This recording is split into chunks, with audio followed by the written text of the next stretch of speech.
자, 오늘 에 대해서 우리가 지난주에 이야기를 나눴고, 오늘은 독서 감상문 쓴 거에 대해서 함께 이야기해 보도록 하겠습니다. 그래서 우리 하경이가 우선 독서 감상문 쓴 거 발표하고, 하진이가 하경이 독서 감상문에 대해서 평해주고, 그리고 또 함께 얘기하도록 하겠습니다. 자, 먼저 하경이 글부터 들어보겠습니다. 잠깐만, 이거 좀 켜줄게.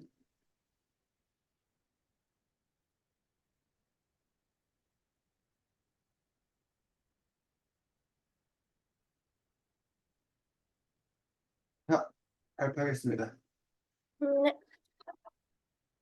사람은 누구나 저마다의 상처를 안고 살아간다. 그 상처의 깊이는 우리는 함부로 판단할 수 없다. 사람은 모두 각자 살아온 길이 다르고 우리는 그 사정을 알 수 없기 때문이다. 하지만 우리는 때때로 다른 사람을 또는 그 사람의 상처를 함부로 판단하기도 한다. 이 책은 유리라는 아이를 중심으로 전개된다. 유리는 입양아이다. 엄마 서정희 씨는 사고로 자신의 딸을 잃은 후 그 사고 현장에 있던 아이인 유리를 입양한다. 그 후 서정희 씨는 유리를 버리고 간다. 유리는 이 현실을 빨리 훌훌 털어버리고 싶다는 마음으로 하루하루를 살아간다. 하지만 이런 유리에게 변수가 생긴다. 엄마 서정희 씨의 아들 연우가 엄마의 의 사망 이후 유리에게 오게 된 것이다. 유리는 연우와 함께 열심히 살아간다. 어린 유리에게는 많은 고난과 역경이 있었다. 연우의 재판, 할아버지의 암. 하지만 유리는 묵묵히 버텨내었다.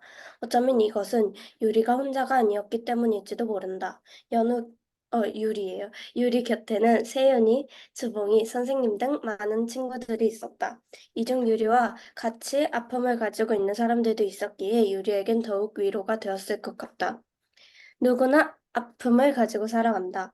아픔은 우리 삶의 한 부분이다. 우리는 이 아픔을 숨기기도 드러내기도 한다. 또 때로는 누군가가 자신의 아픔을 판단함으로 더 상처를 입기도 한다. 이 후울에서는 아픔을 가진 여러 인물들이 나온다. 늘 홀로 싸워야 했던 유리, 엄마에게 폭력을 당한 연우, 아픈 세월을 지낸 할아버지, 입양아로서 여러 시선을 받는 세윤, 뒷담화를 들어야 했던 교사 고향수. 또 이런 사람들을 함부로 판단하고 비난하는 사람들도 나온다.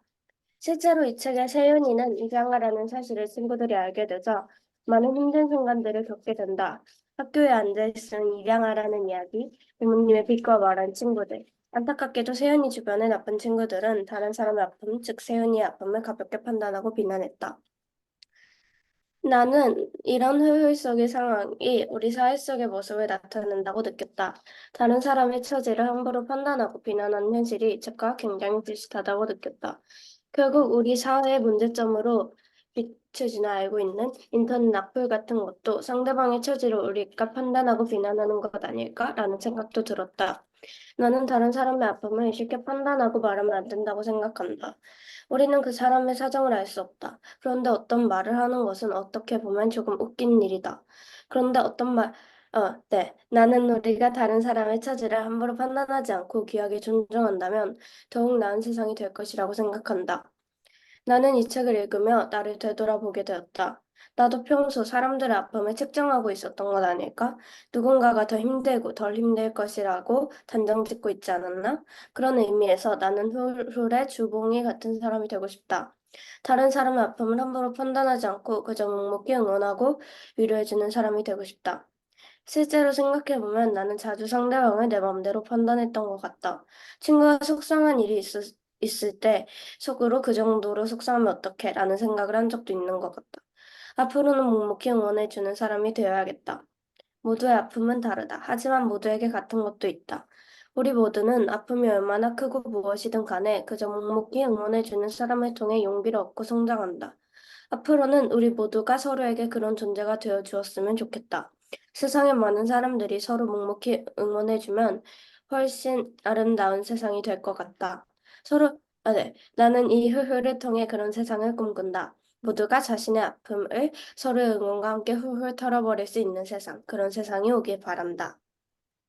네, 수고 많았습니다. 하진이 즐거운 요약을 잘한 것 같고 자신의 생각이 잘 드러난 것 같아요. 끝이야? 네. 어, 진짜 이름 바꿨네, 하경아. 하랑이가. 하랑이로. 하랑이 안녕. 하경아, 우리 하랑이하고 나 실제 만났다, 지난 주 일요일 날. 오,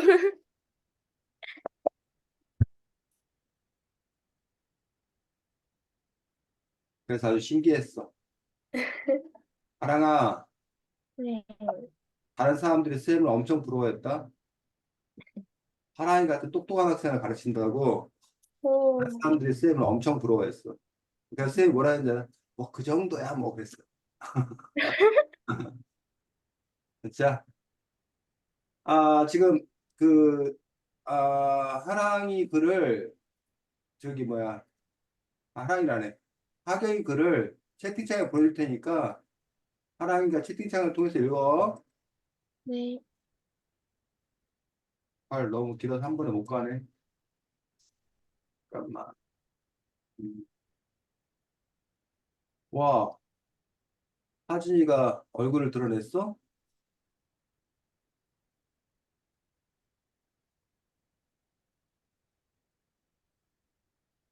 왜 하진아? 남자친구들하고 있을 때는 화면을 감추더니 친구들이라서 괜찮아?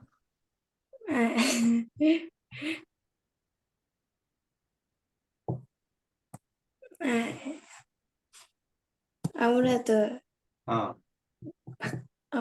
박준이나 윤지사보다는 지금이 아, 나은 것 그래? 너 남자에다 따져? 같네. 너 남자에다 따지고 그런 애였어? 아니요. 걔네들은 아, 뭔가 뭔가 뭐 짐승들이야? 아니요. 너무 뭐지? 새콤하고 나눠서 보내줘야겠다. 네? 아니, 아, 이 저기 하랑이한테 읽으라고 지금 보내주고 있고 하랑이 어디 어떻게 보내줄 거야, 지금? 카톡으로 보내줄 거야, 어떻게 보내줄 거야? 안 들려, 하나. 갑자기 이 소리. 음,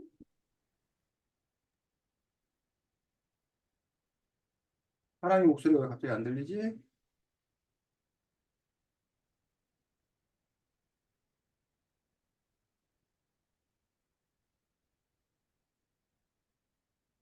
오늘 선생님 오후에 그 다른 쌤이 하는 톡톡크에 갔다가 친구가 시골에 집을 지었다고 해서 그 집들이 갈 오. 거야. 일반으로.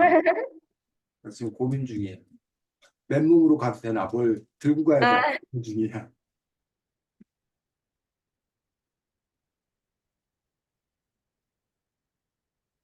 아, 그럼 일단은 하랑이는 보내고 목소리가 안 들려서 일단은 하경이가 쓴 글에 대해서 우리 하진이가 평을 했고 하랑이가 평하는 건 좀 이따 하랑이가 읽고서 하고 선생님 일단 이야기하도록 하겠습니다.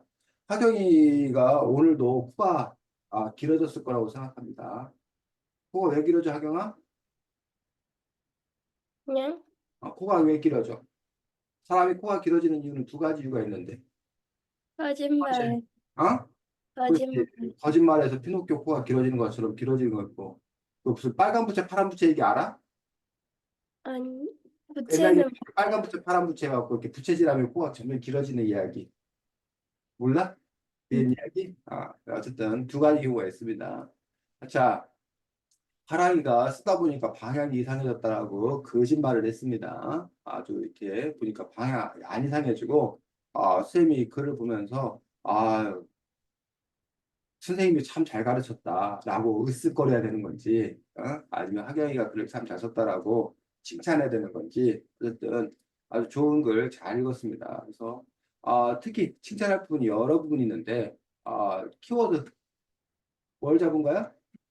상처하고 상처라는 키워드를 잡아서 어쨌든 처음부터 끝까지 일관되게 서술하고 있는 점. 그 점이 일단 상당히 눈에 띄었습니다. 그래서 아주 좋은 점입니다. 그다음에 여기서부터 여기까지가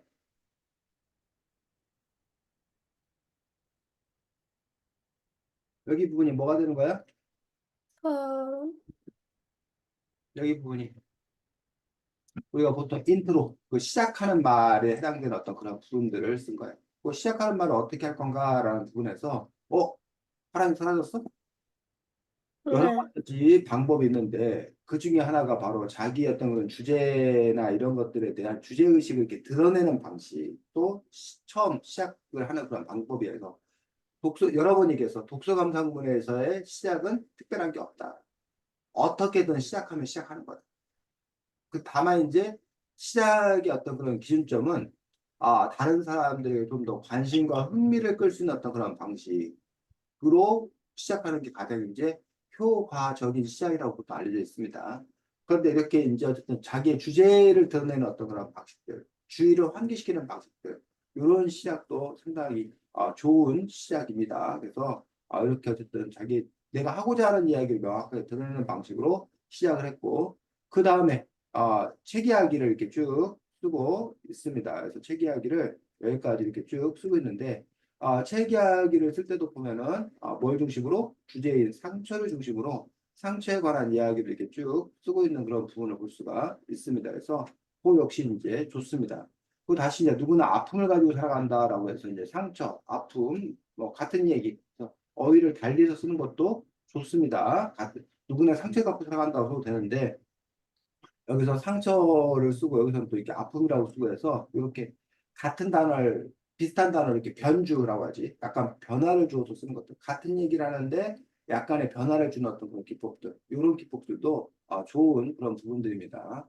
자, 이 부분 우리가 어떻게 볼 거냐라고 하는 부분에서 이제 우리 하진이가 책 내용을 잘 요약했다라고 칭찬했습니다. 그래서 그 부분들 이렇게 맞고 근데 한편으로는 살짝 아쉬운 그런 부분들도 있습니다. 왜냐하면 그 뭐라 해야 되나 하경이가 담백한 맛을 좋아하는 거야. 그래서 매운맛은 이렇게 싹 빼버리고 담백한 맛으로 지금 이렇게 이 글을 쓰고 있는 것도 볼 수가 있는데 유리는 입양아이다. 엄마 수정이 씨는 사고 자신의 딸을 이룬 후 그 사고 현장에 있던 아이인 유리를 입양한다라고 이렇게 얘기했는데 그 사고 현장에 있던 아이인 유리를 입양한다라고 하는 어떤 그런 부분에서 이 상황이 책을 읽은 우리는 이해가 되는데 책 읽지 않은 사람들 입장에서 사고 현장에 있던 아이인 유리를 입양한다 이게 도대체 뭔 상황인가 라고 하는 어떤 그런 부분들에 대해서 조금 일단 궁금증 물론 이제 독서감 상문의 어떤 그런 특성상 스포의 어떤 그런 위험이 있고 그래서 그냥 이렇게 둘이 뭉실하게 처리하는 그런 배려를 한 거다 하경이가 그리고 뭐 글이라고 하는 것들이 꼭 모든 것들을 낱낱하게 다 알려줘야 되는 것들은 아니거든 사실은 그런 점에서 이제 이런 거 이렇게 쓰면 안 된다라는 어떤 그런 측면은 아닙니다. 그래서 허용 가능한 그런 부분들이 있는데 다만 이제 궁금하겠다라고 하는 어떤 그런 부분들과 원래 이 이야기가 갖고 있는 어떤 그런 특징 가해자 차량에 있던 가해자 부모의 어떤 아이라는 점들 그런 점이 있어야지만이 그 다음 그 서정희 씨는 유리를 버리고 간다라고 하는 어떤 부분에 있어서 서정희 씨가 왜 유리를 버리고 갔는지라는 부분에서 그 이해가 되는 어떤 그런 측면들이 있는데 어쨌든 그 점에서 보면 이걸로 놓고 보면 서정희 씨가 억울하겠다. 이걸 놓고 서정희 씨가 억울하겠다는 생각을 하는데 하지만 또 유리의 입장으로 전개를 한다고 봤을 때 유리의 시각을 갖고 쓴 거기 때문에 특별히 큰 문제는 없다라고 보여진다 해서 그런 점에서 이제 하경이가 유리를 중심으로 그 이야기를 펼쳐가고 서정희 씨를 이렇게 배제하는 어떤 그런 방식으로 선택과 집중을 한 거라면 이게 맞고 좋습니다. 그런 점에서 여러분들이 선택을 해야 돼. 자기가. 뭐를 중심에 놓고 볼 건가? 전체를 다 객관적으로 전달해 줄 건가? 아니면 나는 특정 상황을 중심으로 내가 재해석하고 다시 편집할 건가? 그거에 따라서 글이 이제 달라진 어떤 그런 부분들을 볼 수가 있는데, 하경이가 어쨌든 유리나 아이를 중심으로 해서 이야기를 쓴다는 할 때는 이러한 전개가 맞습니다. 하지만 이런 유리에게 변수가 생기고 엄마 수정희 씨 아들 연우 뭐 이런 식으로 이렇게 쓰는 부분들도 역시 마찬가지겠지. 다른 사람 입장에서 보면은 뭐 그럼 또 이 아들 연우는 또 뭔가라는 어떤 그런 부분에서 궁금한 어떤 그런 점들이 있을 거라고 생각합니다. 어쨌든 여기 이야기 잘 썼고 누구나 아픔을 갖고 살아간다라는 식으로 해서 이제 요 주제에 대한 어떤 그런 자기의 생각들과 동시에 좀 더 이제 구체적인 이야기들을 쓰고 있는 그런 부분들을 볼 수가 있습니다. 그다음에 세윤이라는 입양아에 대해서 주목해서 더 쓰고 있습니다. 그다음에 이 부분이 좋습니다. 요 부분에서 이제 이른바 책 이야기를 현실에 적용, 확장, 하는 어떤 그런 사고를 하고 있는 부분들, 요 부분들이 또 상당히 좋은 어떤 그런 부분들, 인터넷 악플이라던가 다른 사람의 어떤 그런 판단이라던가 이런 이야기들로 가고 있는 것도 좋습니다. 또 여기 부분도 역시 좋은 부분들이지. 여기 부분에서는 책 이야기를 현실이 아니라고 자신의 이야기로 받아들여요. 그리고 그 안에서 성장하기. 하경이가 성장하는 어떤 그런 모습들을 보여주고 있는 점들, 이 점들도 상당히 좋은 어떤 그런 측면들을 갖고 있고, 이러는 과정들 속에서 다른 사람들이 독서감상을 읽는 이유, 나 아닌 다른 하경이는 이런 식으로 읽었구나, 이런 고민을 했구나, 이런 생각을 했구나, 그런 부분들도 쓰고 있는 것 같고, 모두의 아픔은 다르다라는 식으로 해서, 특히 이제 여기서 보면은, 이렇게 개인에게서 끝나는 것이 아니라, 다시 이것들을 이제 우리가 일반화, 하고 있는 어떤 그런 지점들 이런 지점에서 이제 하경이가 하경이의 글이 그 개인의 자기 개인 특수한 개인에게 머물고 있지 아니하고 어떤 사회 전반을 어떤 일반화시켜서 또 이제 이야기를 풀어가는 어떤 그런 부분들 그런 부분도 좋고 요 그러면서 동시에 이제 요것들 여기 있는 부분들이 뭐냐면 바로 인상 깊은 마무리라고 하는 그런 지점들. 그래서 지금 보니까 제일 처음 시작이 상처 아픔으로 시작해서 다시 요 이야기 상처 아픔의 이야기로 끝이 나고 특히 요 단어 좋은 거야. 제목이 후르이기 때문에 응원과 함께 후를 털어버릴 세상 그런 생을 바란다라는 식으로 해서 이런 책 제목을 이 후를 통해서 한다 후를 털어버릴 수도 있겠다 해서 이제 이른바 말의 리듬감 뭐 이런 걸 살려가지고 그렇게 해서 글을 쓰고 있는 어떤 그런 기법 기술을 발휘한 것들도 아주 좋은 인상적인 부분이었습니다. 그래서 아주 이렇게 뭐 독서감상문 대회 나가서 이런 거 있으면 상 주고 싶은 글입니다. 제 입장에서는 그래서 어쨌든 좋은 글 잘 읽었습니다. 자 이제 욕을 하겠습니다. 하경아 칭찬 충분히 했지? 네. 욕을 하겠습니다. 자, 욕할 건 특별히 없고, 요거 하나만 얘기하기. 옛날에 선생님이 얘기했었는데, 음. 우리 하경이 이제 말버릇 중에 하경이가 나는을 무척이나 중요시 여깁니다. 그래서 또한 나는 이런 훈상 속의 상황이 우리 사회의 의성을 나타낸다고 느꼈다. 그래서 물론 하경이가 느낀 것들이 맞습니다. 그래서 나는 느꼈다라고 그 안에 이제 우리가 복문이라고 그러는데 그런 식으로 좀 쓰고 있는 거예요. 근데 자 비난했다. 음. 이런 후를 속의 상황은 우리 사회 속의 모습을 나타낸다. 라고 쓰면 안 될까? 그래요. 어, 의미 부분에서 특별히 문제가 없다는 거야. 요 글을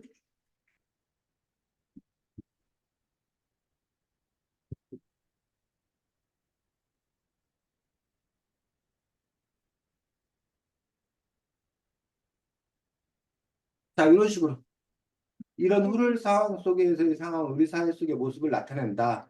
이런 식으로 문장을 바꾼 거하고 또한 나는 이런 후를 상황 속의 상황이 우리 사회 속의 모습을 나타낸다고 느꼈다라고 쓰는 그런 부분들하고 의미는 똑같아. 물론 이제 이런 식으로 쓰는 것들이 나를 강조한 어떤 그런 기법이고 이 부분들이 상대적으로 이제 뭐야 좀 덤덤하게 쓰고 있는 어떤 그런 상황들인 것도 볼 수가 있는데 어 여기 부분도 그렇고 어 여기도 마찬가지 나는 생각합니다. 라는 말 안에 다시 이 내용을 다른 사람 앞으로 쉽게 판단하고 말하면 안 된다고 생각한다. 이걸 이렇게 집어넣으라는 얘기.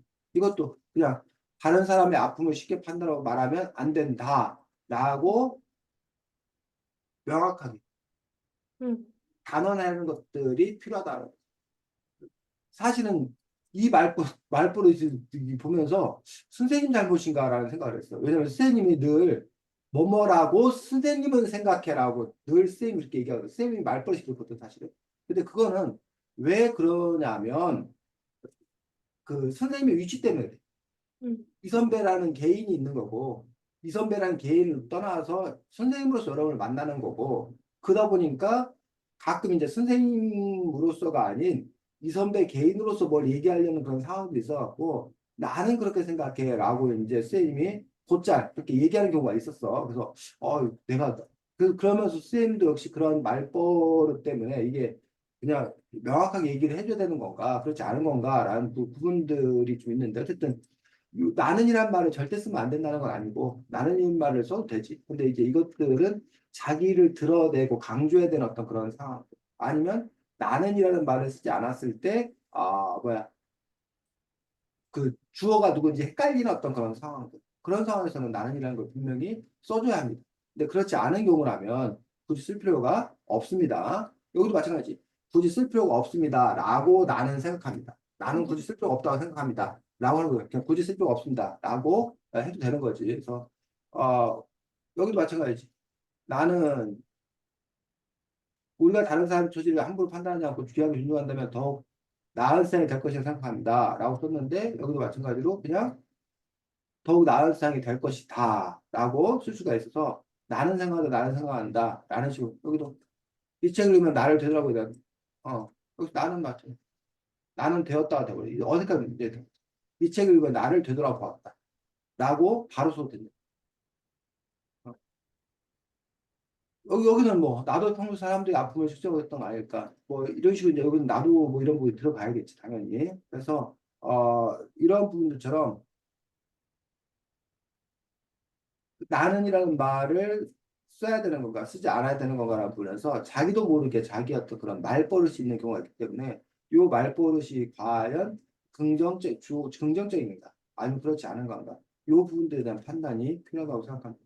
그 부분 하나 얘기하고 싶었고 그리고 아까 말했던 그 내용적인 부분들에 대해서 역시 얘기하고 싶은 부분이 있었는데 결국은 그 판단은 하경이가 해야 된다는 거지. 그래서 아까 선생님이 말했듯이 의도적이었다. 의도적이었다라고 한다면 인정. 근데 이제 내가 다른 선택지가 있는데 내가 미처 깨닫지 못해서 라고 한다면 한번 자기가 그 부분에서 이제 얼마 정도로 그 부분을 쓸 것인가 아니면 누구의 관점에서 쓸 것인가 뭐 이런 부분들에 대해서 학연이가 고려했으면 좋겠습니다. 어쨌든 뭐 그런 쌤의 의견이 있었지만 그 글 자체가 상당히 어쨌든 좋은 글로 좋은 글입니다. 자, 화랑이 보냈어? 지금 보내고 있어요. 응? 지금 보내려고 하고 있어요. 지금 보내려고 하고 있어. 네.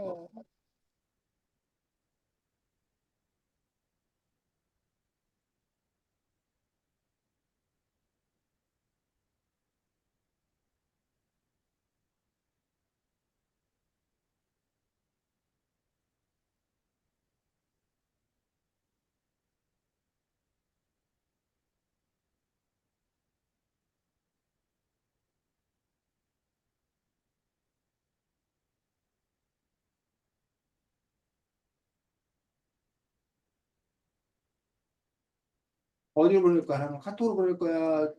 여기 채팅창으로 보낼 거야? 카톡으로 보낼게요. 응? 카톡으로 카톡? 그래, 보낼게요. 그래, 그래. 카톡으로 보내. 네.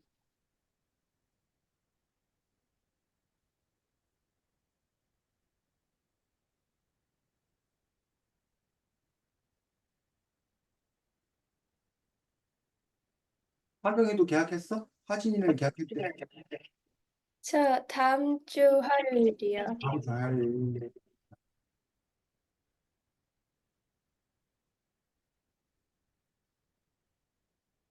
중학생들이 좀 일찍 했나?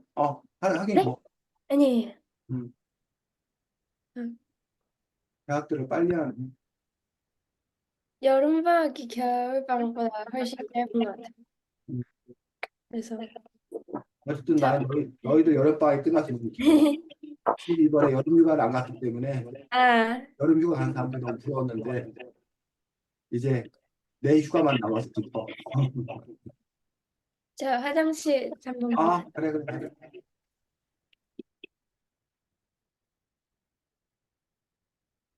하진이 오늘 뭐 하고 놀아?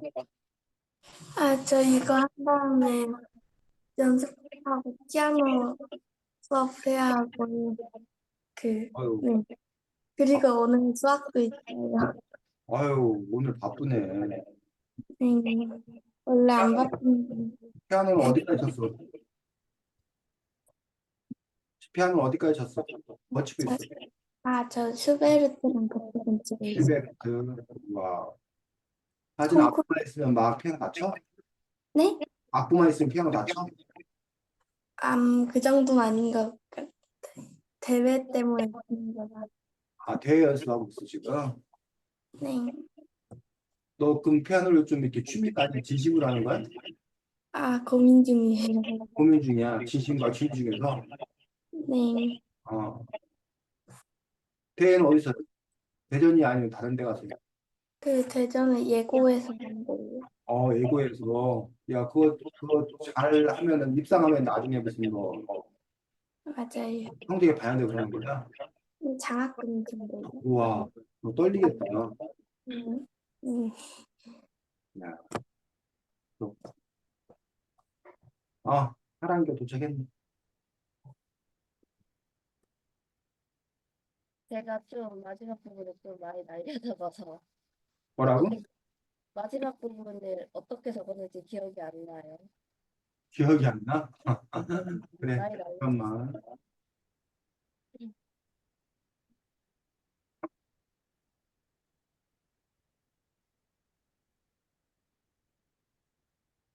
야, 세 명 다 어떻게 하가 들어간 이름이네. 그 당시 하가 그게 유행이었어?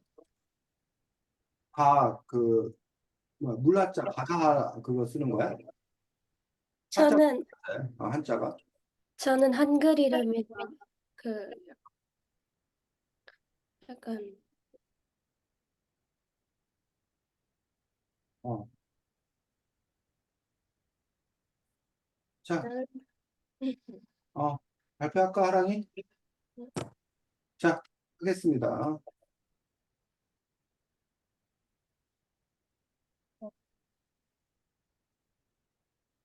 하랑이 발표. 나는 흔하게 생각하는 가장의 모습을 가졌다. 풍요했다면 풍요로울 수도, 부족하다면 부족할 수도 있는 생각을 생활 속에서 수많은 일들을 가진 생활하지 않았다. 연인을 만나기 전에 유리는 이런 나와 많은 부분에서 다른 모습을 가지고 있었다. 이번지만 할아버지와 자녀들의 가정사를 가진 유리는 비관적이면서 자성감이 맑아 보이는 모습을 보여주었다. 그는 내가 이야기 표현의 유리를 우울하게 들이치는 날과 평가하는 결과가 되었다. 동시에 유리는 사람의 세상에 대한 스트레스를 가지고 있는 것이다. 편하게 쓰이는 유리에게 이별을 설명했다. 일상이랑 거슬러 만든 것이라고 생각하는데 겨울 유리는 그말 속에서 이런 느끼지 못했다. 이후 유리는 가족에 대해 말하기를 꺼려했다. 자신을 인정하라는 것보다 일방적인 상황이 없었으니 유리에게 가장 커다란 상처를 쓰기가 짐작해본다. 연우와 유리는 이야기 빠르게 친해졌다. 정확히 말하자면 유리가 먼저 연우에게 애정을 느끼고 연우가 마음의 애정을 느꼈다. 유리가 연우에게 애정을 빠르게 느끼게 된 것은 유리에게 사랑을 주고받은 형태가 필요했기 때문이라 생각한다. 유리는 어두운 시절부터 가족과 철분한 애정을 준 것도 있다. 그래서 최근에 저들이 연우에게 나름의 기대감과 애정을 크게 되었다 생각합니다. 사실 유리는 처음부터 할아버지와 가족을 하고 싶었는데 문제는 이 집은 힘을 떠나버리고 싶다고는 하지만 할아버지가 연애에 대한 태도가 자신과 같은 거라고 기뻐하는 모습을 정말 떠나고 싶었음을 알라는 것을 알려주는 것이다. 서두에서 말했듯 나는 부인과의 대소를 했다. 성경부터 가족관계를 분명문제까지 만나는 힘을 보였다. 그러나 따스한 여전히 인간은 가족을 다양한 것을 달려있는 것이다. 나는 가족의 사랑이라 생각한다. 박스에서 시루는 가족과 피가 섞이지 않았지만 사과 하나를 인정하는 정도였다. 정말 소장의 피와 유리, 너는 피가 섞였음에도 사랑이 오래가지 않았다. 그렇게 나는 이 생활을 보고 무시하고 정정하는 세상을 이해하지 못하였다. 내가 불렀기 때문에 나을 수 있는 것일 수도 있겠지만 어쨌든 네, 수고했습니다. 하진이,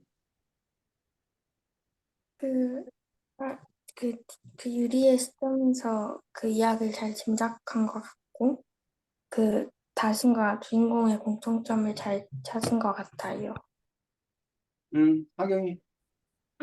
일단 되게 흥미로웠던 부분은 제가 저는 처음에 흔히 말하는 가족이란 문장으로 시작을 해서 뭔가 되게 입양아의 가족에 대해서 얘기하려나 보다 그런 시선에 대해서 얘기하려나 보다라고 짐작을 했었는데 마지막에 가서는 되게 가족은 사랑이다라고 가족의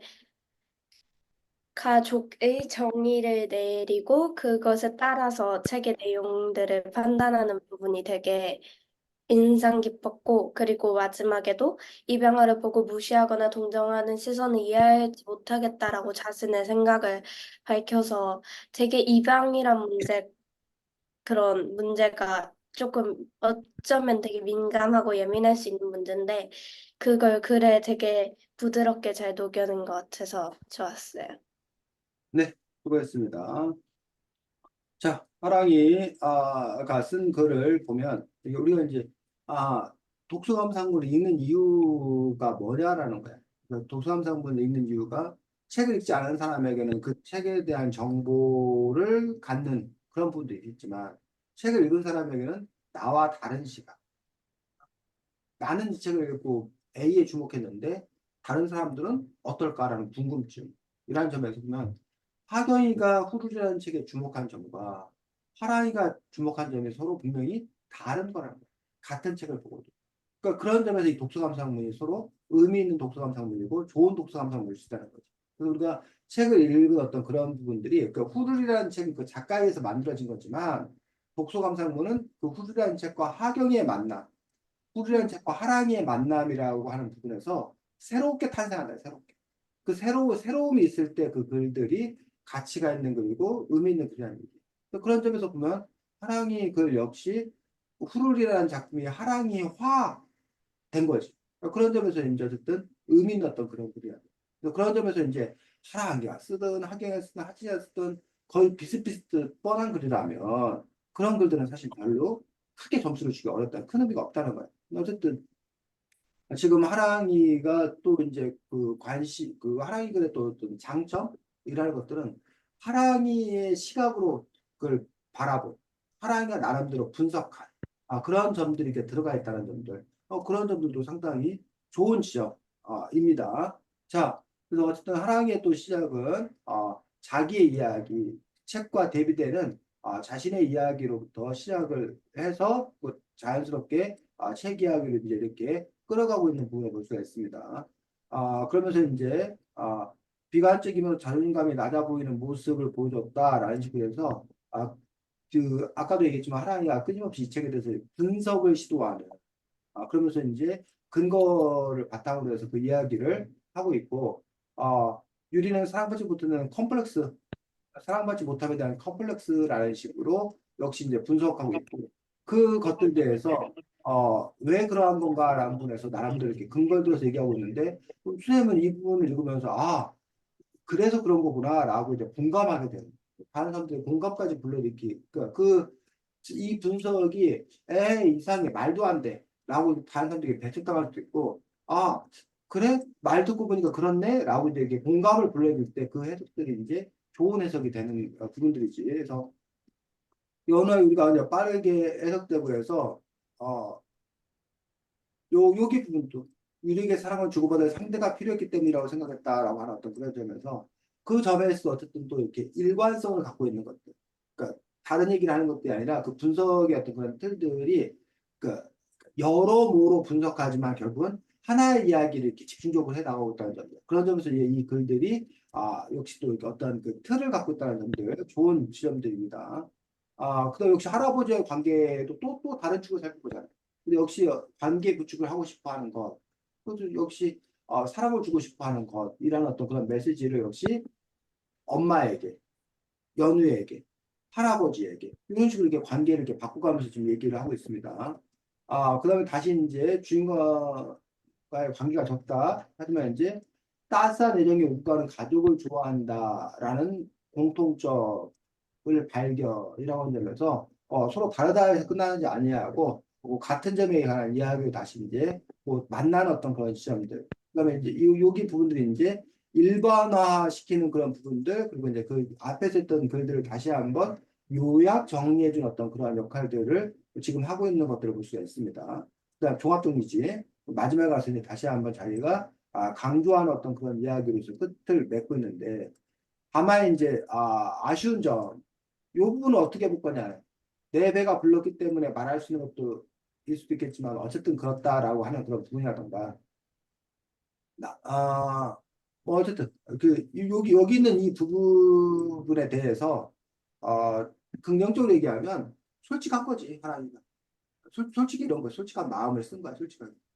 그런데 뭐라고 해야 되나 끝을 이렇게 끝나면 좀 김 빠져. 그 선생님도 이게 진짜 안 돼. 선생님이 제일 부러운 사람들 중에 하나가 뭐냐면 자기 확신에 차 있는 사람들. 그래갖고 남들에게 딱 그 확신을 주는 사람들, 비전을 제시해 주는 사람들. 그런 사람들 보면 참 대단하고 참 부러워.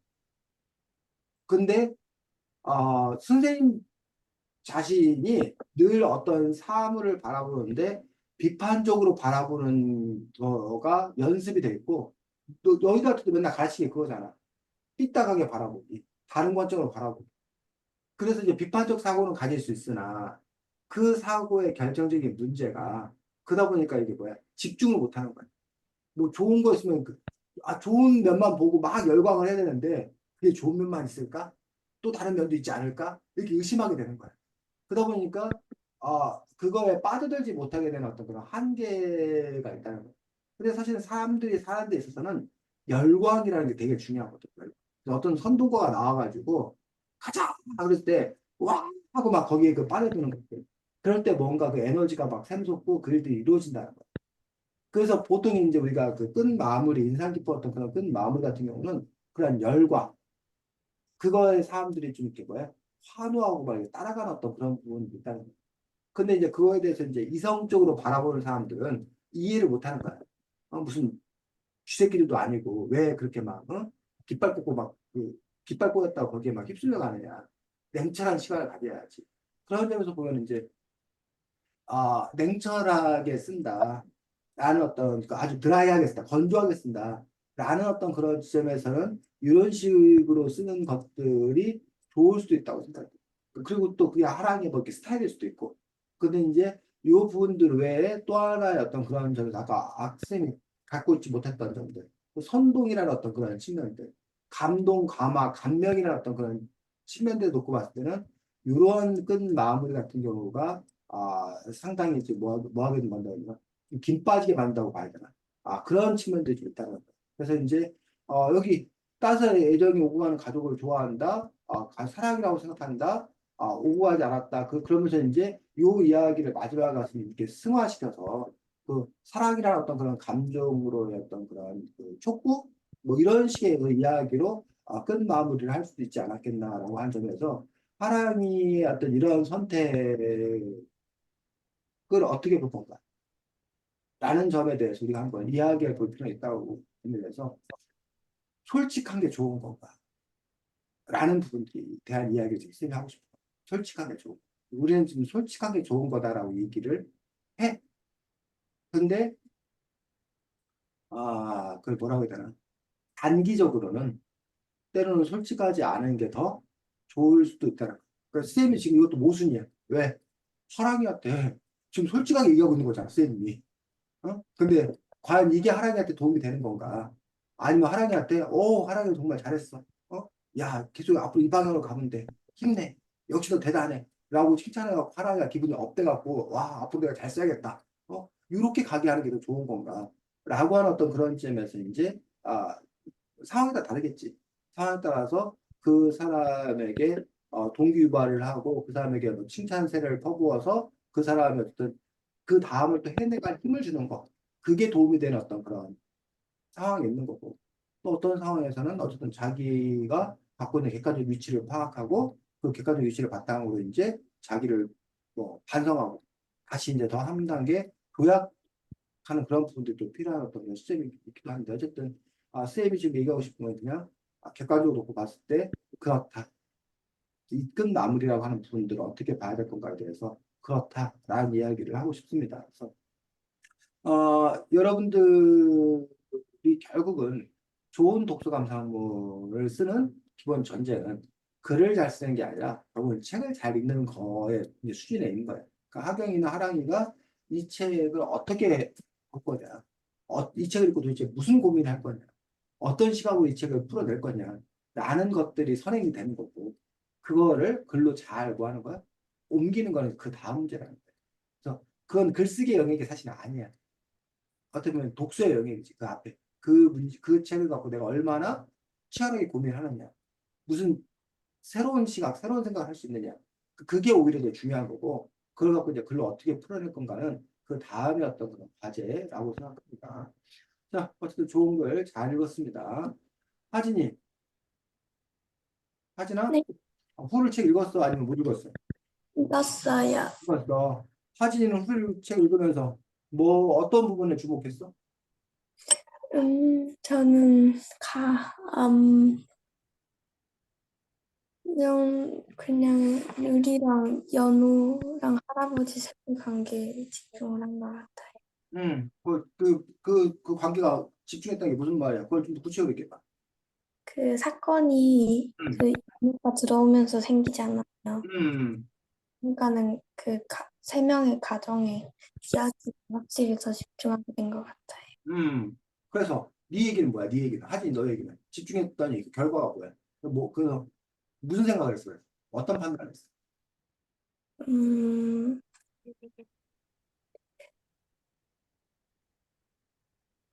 뭐 아니면 어떤 감정이 들었어? 그걸 보면서 하진 네 마음이. 어, 한 사람이 들어오면서 음. 집안 분위기가 달라질 수 있구나 이런 생각이 들었던 거예요. 한 사람이 들어오면서 그 집안이 어떠한 변화가 있었는 건가에 대해서 그렇지.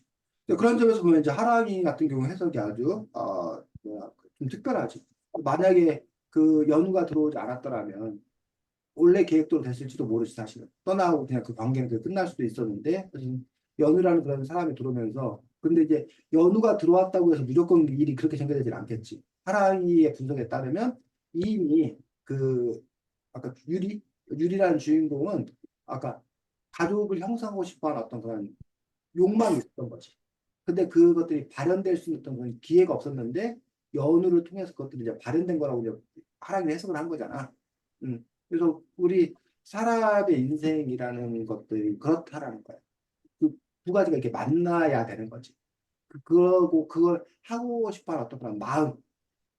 근데 그것들이 표출될 수 있는 계기. 그 두 가지가 이렇게 만날 때 그것들이 발현되는 거지. 마음만 있는데 계기가 없어도 계기는 있지만 마음이 없으면 그건 표출되지 않는 어떤 그런 부분들. 근데 이제 어쨌든 그 부분에서 우리가 통제할 수 있는 건 뭐야? 그나마 우리가 통제할 수 있는 거. 마음이야 계기야. 응? 우리가 통제할 수 있는 거. 우리가 우리 뜻대로 할 수 있는 거. 마음. 마음이지 마음. 연유가 들어오는 거를 내 마음대로 내가 그걸 조종할 수는 없는 거잖아. 그건 우리에게 주어지는 거기 때문에. 그건 우리가 어쩔 수 없는 거야. 선생님은 개인적으로 그걸 운명이라서 운명. 그러니까 연유가 유리의 삶에 들어오는 것. 이건 운명인 거야, 운명. 근데 그 운명은 거기서 끝나는 게 아니라, 근데 그 마음, 그걸 내가 그걸 해 나갈 건가라는 마음은 자신의 어떤 그런 개척 의지, 자신이 주동할 수 있는 어떤 그런 부분이라는 거예요. 그런 점에서 이제 하경이, 하랑이, 하진이에게 어떤 운명이 기다리고 있을지 모르지. 너네에게 누가 다가올지, 는 모르는 거지. 근데 그것들이 다가왔을 때 그것들을 내가 어떻게 받아들일 건지, 쳐낼 건지, 뭐 화합할 건지, 뭐 할 건지라는 부분들은 결국 또 다른 여러분의 어떤 그런 마음이라는 또그 요소가 있지 않나 싶습니다. 자, 우리 그날 선생님이 인사를 안 시켰대. 하랑이한테. 그 뒤에 앉았던 그 예주라는 언니 학교에서 본 적 있어, 하랑아? 너 뒤에 앉았던 언니 본 적 없어? 어, 아, 호원이 지금 3학년이야, 3학년. 중3. 너희 학교. 중3 언니들 무섭지 않아? 하나가? 원래 1년 선배가 제일 무섭다며. 자, 우리 하진이가 그 중3 언니가 쓴 독서 감상문 한번 읽어보도록 하겠습니다. 그래서 쌤이 빨간 글씨 요 부분들은 뭐야 쌤이 고쳐 쓰기 한 부분이라서 이거 빨간 글씨 빼고 요거 부분 빼고 읽겠습니다. 네? 네, 유리는 고등학교 2학년이라는 어린 나이에 불과한 학기도 되지 않는 시간 동안 지난 삶에 겪었던 사건의 정도와는 몇 배가 되는 일들을 겪는다. 전의 생활도 아주 고되고 평범하지 못하고 외로운 삶이었지만 이 몇 개월 동안은 감당하지도 못할 정도의 일들을 체험한다. 유리의 배경부터 복잡한데 둘은 밥을 아니 이건 계속 읽어. 전 본인을 입양한 서정희 씨 할아버지와 담배를 피우고 있었다. 둘은 밥을 전달하거나 같이 용돈을 받는 일 외에는 친구 따로 구별해서 살 만큼 살까운 사이는 아니었다. 거사 서정희 씨의 초등학교 4학년 아들 연우의 등장으로 시작으로 유리는 많은 변화를 얻는다. 연우는 서정희 씨가 죽어서 유리와 할아버지가 살고 있는 집에 오게 되었다. 유리는 초등학생인 연우를 육아 개념으로 케어해야 한다. 제대로 된 교육을 받지 않는 연우는 도벽이 있는 등 배워야 할 부분이 아주 많다. 연우 밥을 챙겨주거나 학교를 데리러 가야 하는 부분 때문에 유리의 생활에 변화가 생기게 된다.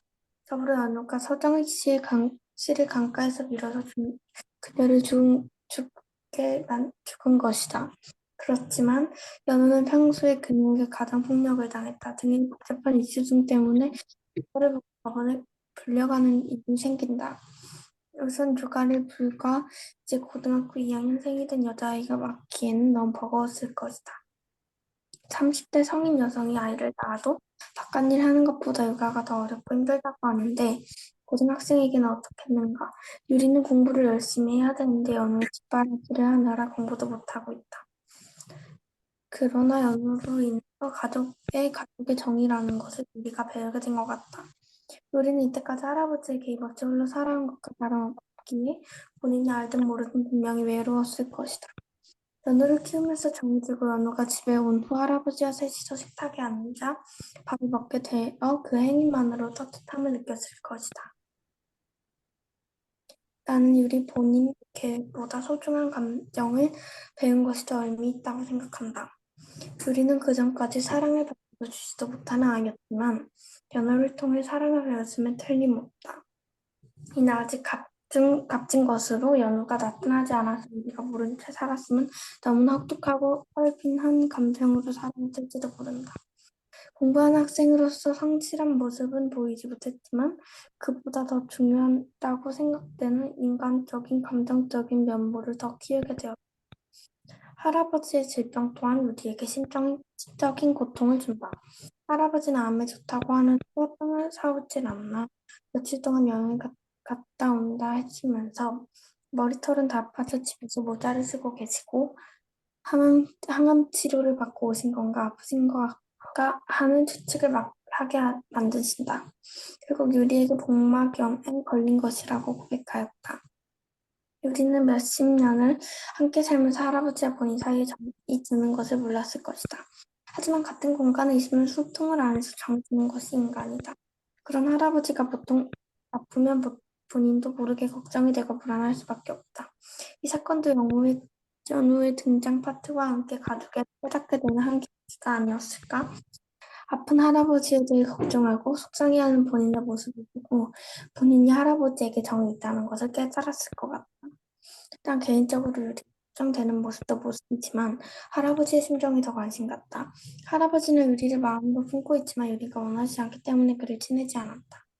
본인이 아파서 잘못되면 죽을 수도 있다는 얘기를 하기 전까지 본인의 죽음뿐만 아니라 죽음으로 인해서 유리에게 심지어 연우에게까지 일 수 있는 심적인 고통, 경제적인 문제 등을 얼마나 많이 고려했을지 상상도 되지 않은 마음이 아팠다.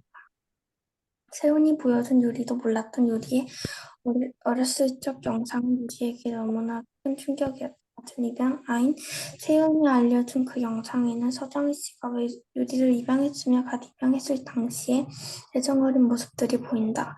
유리가 갓난아기일 때 유리는 친가족과 유리와 동갑인 아이가 있는 서정희 씨의 가족에 차가 교통사고를 냈다. 그 사고에서 유일하게 유리와 서정희 씨만 살아남았으므로 서정희 씨는 유리를 필연적으로 입양해야 한다고 생각했다. 하지만 예상대로 입양 이후 서정희 씨의 멘탈은 괜찮지 않았고 오히려 점점 나빠졌다. 유리는 젊은 나이에 사고를 겪고 입양한 서정희 씨를 보며 엄청나게 믿지는 않다고 생각했다. 그때쯤에 세윤이 자기를 낳아준 엄마가 쓴 편지 한 장을 보여주는데 그 편지를 보면서 서정희 씨를 동정하고 위로하는 마음을 가진다. 굉장히 감동적이었다. 서정희 씨를 이해하지 않고 미워했던 유리가 그녀를 공감하기까지 얼마나 큰 신경의 변화가 있었으면 그렇게 변할 수 있었을까. 이 부분을 읽으면서 특별히 어떤 생각이 들었다기보다 그냥 눈물이 주룩주룩 흘려서 내 마음이 더 가깝게 다가온 내용이지 않을까 싶다. 홀로를 읽으며 유리가 얼마나 어린 나이에 힘들고 외로웠을까? 저 복잡한 마음을 내가 이해할 수 있을까라는 생각이 크게 떠올랐고 읽는 동안 계속 이어졌다. 너무나 짧은 기간 동안 유리의 마음고생은 엄청났을 것이다.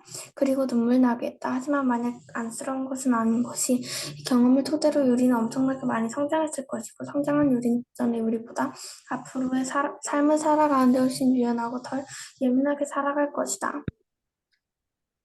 나도 그랬다. 중학교 4학년이 되는 해 1월부터 일기를 쓰면서 점점 나를 객관적으로 보는 능력이 키워졌고 내 감정을 자세히 들여다보는 법을 알게 되었다. 그리고 같은 해 8월인 지금은 반년 정도밖에 지나지 않았지만 일기를 쓰면서 생각하는 법을 깨달아 어떤 상황에서도 내 감정을 유연하게 통제했고 곤란한 상황을 처리하는 능력이 체감되기 엄청나게 높아졌다. 예를 들어 엄마가 나에게 내가 잘못한 것도 없는데 핸드폰 좀 하고 있다고 짜증을 내면 잔소리하면 예전에 내가 잘못한 것도 아닌데 굳이 나한테 왜 잔소리야? 라고 했다. 요즘은 엄마가 그러면 엄마가 지금 처해 있는 상황을 내가 알고 있는 그 원인을 고려하니 엄마가 짜증내는 것도 마음이 아프고 막 그런다. 생각 없이 나에게도 짜증이 적용된다면 그 짜증이 왜 일어난 건지 내가 이것 때문에 짜증 나 하기에는 너무 부질없는 것이다 하며 정신 승리한다. 우리도 그럴 것이다. 비록 우리는 자신을 되돌아본 것은 아니지만 더 많은 감정을 배우고 감정을 처리하는 능력은 분명 올랐을 것이다. 사실 나는 경험으로 성장한 것이 아니고 정신 수양을 통해 성장했던 것이기 때문에 많은 사건을 겪은 결과 향상되는 면은 어떨지 잘 모르고 또 궁금하다. 자, 이런 글입니다. 하랑이, 요 독서왕상에 대해서 읽은 소감이 뭐예요?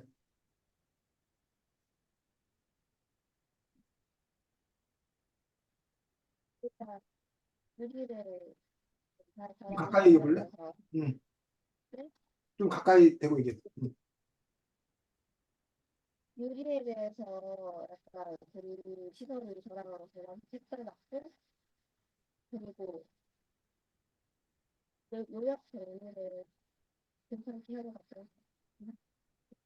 응, 하경이. 그래도 일단 유리의 마음, 심리 상태에 더 집중을 한 것 같고 그것에 대해 자신의 약간 경험과 함께 공감한 부분이 인상이 깊었고 그리고 또 이 이야기를 요약할 때 이야기 요약하는 부분에서 이야기만을 요약하는 것이 아니라 이야기 요약하며 거기에 자신의 생각을 더해서 더 풍부하게 만든 것 같아요. 응. 하진이는 열심히 읽었는데, 하진이는 어땠어? 저도 유리에 집중해서 잘 이야기를 쓴 것 같아요. 응. 자, 어쨌든 그래서 지금 세 사람의 독서감상문들을 이렇게 보게 되었는데 세 사람이 다 제각각 자기였던 그런 시각으로서 그 이야기들을 풀어내는 그런 부분들을 볼 수가 있습니다. 그래서 어쨌든 뭐 여러분들 뭐 독서감상문 써놓은 것들에 대해서 버리지 말고 어쨌든 요즘 독서감상 잘 썼기 때문에 잘 갖고 있다가 나중에 학교에서 뭐 독서감상문 내라고 하면 뭐 지정된 도서에 어쩔 수 없지만 자유도서 내라면 요거 잘 뭐해서 손 봐가지고 뭐 낸다던가 아니면 이런 글들 뭐 여러분이 뭐 블로그나 뭐 이런 거 있는지 모르겠는데 차곡차곡 자기 것들 이렇게 쌓아놓는 것들이 좀 필요합니다. 그게 여러분들 다 이제 포트폴리오가 되는 것들이야. 그 과정이 되는 그런 부분들이기 때문에 그 자체를 잘 이렇게 보고와 내놓은 것들 또 이렇게 드러낼 수 있는 어떤 그런 부분이 있었으면 좋겠습니다. 그래서 다음 주에는 책이 요겁니다. 길 위의 세계사여서 여러분들 지금 세계사 배우고 있다며 학교에서 그래? 그래서 요 길 위의 세계사가 특별히 이제 길이라는 거에 아주 기획을 참 잘한 책이라고 생각하는데 길을 중심으로 해서 어떤 세계사 여러 가지 부분들을 설명해 주고 있는 그런 책이어서 다음 주에 어쨌든 이 책 가지고 우리가 함께 또 이야기 나누도록 하겠습니다. 자, 수고 많았습니다. 다음 주에 보겠습니다. 안녕. 네, see you. 네.